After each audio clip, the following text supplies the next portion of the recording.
यांच्या वतीनं आजच्या या कार्यक्रमाची दीपप्रज्वलन करून थोड्याच वेळामध्ये सुरुवात होत आहे. मी विनंती करतो चिटणीस साहेबांना त्यांनी त्यांची मनोगत व्यक्त करावं. मान्य मुकुंद फडके आधी बोलतील.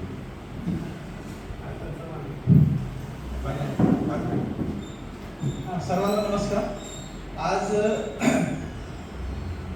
चिटणीसाने मला घोड्यावर बसवलंय गाणं म्हणण्याचं. मी आज गद्य बोलावं का पद्य बोलावं जेव्हा काही गाण्याचं काय जेव्हा ते आव्हान असेल ते सवय असेल मेष राशीचं असल्यामुळे ते घेतो अंगावर शिंगावर घेतो भाग नाही आहे. पण आज संगीतप्रेमीचा मागच्या कार्यक्रमाला मी आलो होतो. त्यांनी अर्धवट ते गाणी राहिली होती. त्यानंतर त्यांनी ते नवीन गायक कलाकारांना व्यासपीठ व्हावं म्हणून परत आज नवीन गाणी होणार आहेत. त्यांच्या गाण्याची निवड चांगली आहे आणि ज्या प्रकारे गाणी गायली जातात त्यातली रिहर्सल सुद्धा चांगली करून घेतली जाते. आणि इतके कार्यक्रम सध्या होत आहेत, इतके कार्यक्रम होत आहेत की नक्की कुठे जातात. आज सुद्धा कार्यक्रम एक आहे, दुसरीकडे कार्यक्रम आहे, तिसरीकडे कार्यक्रम आहे, चौथीकडे आहे. त्यामुळे सगळीकडनं बोलावणे येतात. पण शिरीषरावांचं व्यासपीठ आमचं कायमस्वरूपी असल्यामुळं प्रायोरिटी आमची इथेच असते. कुठे गेलं तर आणि इथं जो कार्यक्रम होतो तिथं आम्ही पहिल्यांदा येतो, मी तरी येतो. आणि त्याबद्दल काही नाराजी काही ठिकाणी होती की तुम्ही तिकडे जाता, पण ते असलं तर आहे म्हणतो आणि आम्ही मान्य करतो आणि इकडे येतो. कारण इथं आपण एक व्यासपीठ कलाकारांना देतो, तर निश्चितच एक चांगली गोष्ट. आणि आज दिवसभर खरं शिरीषराव जमलेत. मला माहिती आहे आम्ही सकाळी 9-10 वाजल्यापासून त्यांच्या शाळेमध्ये एक साहित्य संमेलन होतं MIDC शाळेमध्ये. मी पण दुपारी 3 पर्यंत तिथं होतो. पण मी लवकर निघून आलो. आता ते तिकडचं आटपून इथं आले. ते दिवसभरचं संमेलन त्यांनी पूर्ण केलं आणि इकडं आलं आणि तिकडं सुद्धा व्यवस्थित पूर्ण नियोजन केलं. इकडं पण नियोजन करून ते काम केलेलं आहे. आपल्याला सगळ्यांना गाणे ऐकायचे. आज सुरेखा मॅडम सुद्धा म्हणणार आहेत. मागच्या डिबेट त्यांनी खूप चांगलं म्हणलं. तर पहिला प्रयत्न सरांचा होता. खूप चांगलं डिबेट त्यांनी मागच्या म्हणलं होतं. त्यामुळे आज माझं गाणं जेव्हा होईल, आता मी 2 गाणी दिली, मला माहित नाही अजून कुठलं आहे. मी भाषणाची जशी तयारी करत नाही तशा गाण्याची पण तयारी केलेली नाही. समोर आहे तसं म्हणायचं असं मी केलेलं आहे. कुठले मला मी 2 हे केली होती, कुठला ट्राय काय मला माहित नाही. तुम्ही काय करतो उद्घाटन तुमच्या बरं जसं होईल तसं ते गाणं असेल. त्यामुळे नक्कीच जे असेल ती माझी सुरुवात असेल. जे गाणं म्हणेल ते माझी सुरुवात असेल आणि ते चांगलं होणार नाही मला खात्री आहे, तुम्हाला पण असेल. पण निश्चितच त्यामुळे काय होणार आहे की मला त्यातलं वाईट काय हे कळणार आहे आणि महिनाभराच्या कालावधीत मी गॅरंटी देणार आहे मी चांगलं गाणार आहे.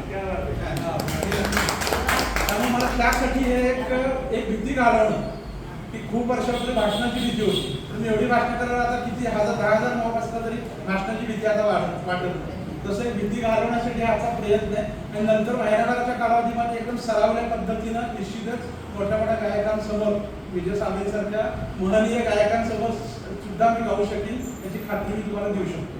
कारण माझे वडील चांगले गायक होते, स्वतः संगीतकार होते. गीत रामायणाचे कार्यक्रम ते गणपतीमध्ये त्याच्या तारखा बुक व्हायच्या. तेव्हा गीत रामायणाचे कार्यक्रम ते गायचे. आई चांगली गायिका होती, वडील चांगले पेटी वादक होते, हार्मोनियम वाजवायचे, तबला पण वाजवायचे. तर आमच्या घरात ते आहे, फक्त आम्ही ते पुढे आणलेलं नाहीये. आता आमच्या शेजारी यांना माहिती आहे तंदेकर ताईंना की कशा प्रकारे बाबा सुद्धा चांगले गायचे. त्यामुळे ते कुठंतरी आमच्या रक्तातच आमच्या कुठल्या भावाने ते केले. आमच्या पुतळीनं ते गायन पुढे नेलं, 2 पुतळ्या गातात चांगल्या. पण आता आमच्या मधल्या पिढीमध्ये मात्र नाहीये. म्हणून विचार केला, प्रयत्न करून बघूया म्हणून ते करायचं. त्यामुळे आज मला ही संधी दिली. मी घोड्यावर बसून म्हणतोय पण संधी दिली. जे काय असेल तुम्ही गोड मानून घ्या. ते गोड नसणारे मलाही खात्री आहे, पण निश्चितच महिन्याभरानंतर ते गोडपेक्षा गोड असेल ही पण खात्री. ओके, धन्यवाद. बरं का जसं तुम्ही म्हटलं की माझा जी गाणं भीती घालायची ती गाणं म्हणण्याची भीती घालण्यासाठी तुम्ही संगीत संगीत प्रेमी दुसरा कार्यक्रम सारखाच्या वाढदिवसाला झाला तेव्हा आम्हाला वडापाव मिळाला. मस्त वडापाव होता सगळ्यात महत्त्वाचा. आणि आता आपल्या शाळेमध्ये महाराष्ट्रातले कवी आलेले होते बाबा चव्हाण.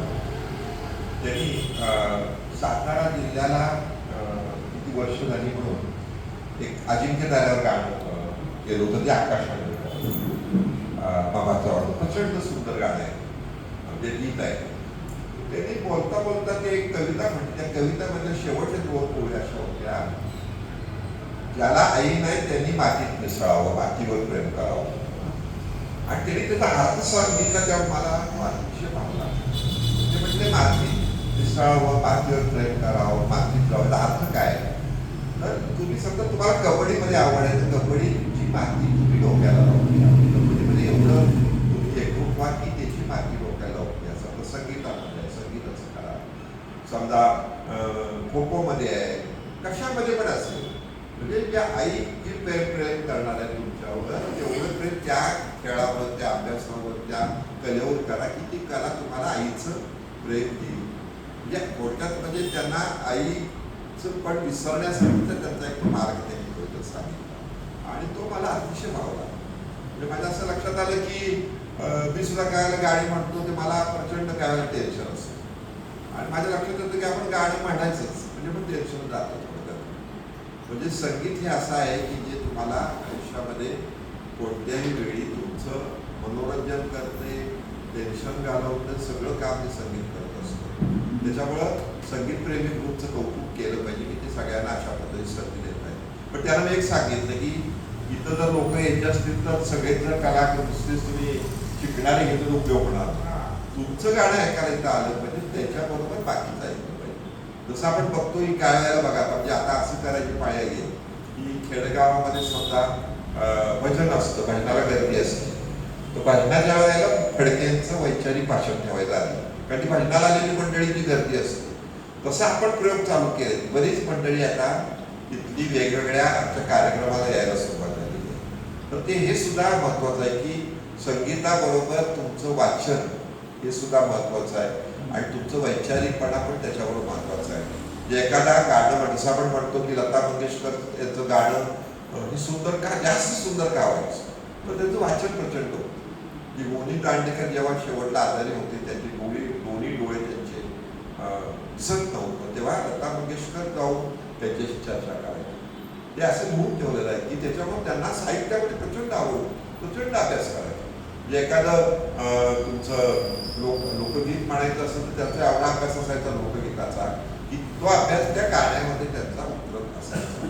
शैलेंद्रचं जेव्हा आपण म्हणतो तेव्हा शैलेंद्रचा एवढा अभ्यास होता की ते गाण्यामध्ये येत होतं त्यांचं. देशप्रेम असेल, कोणताही विषय असेल तर हे सुद्धा महत्वाचं आहे.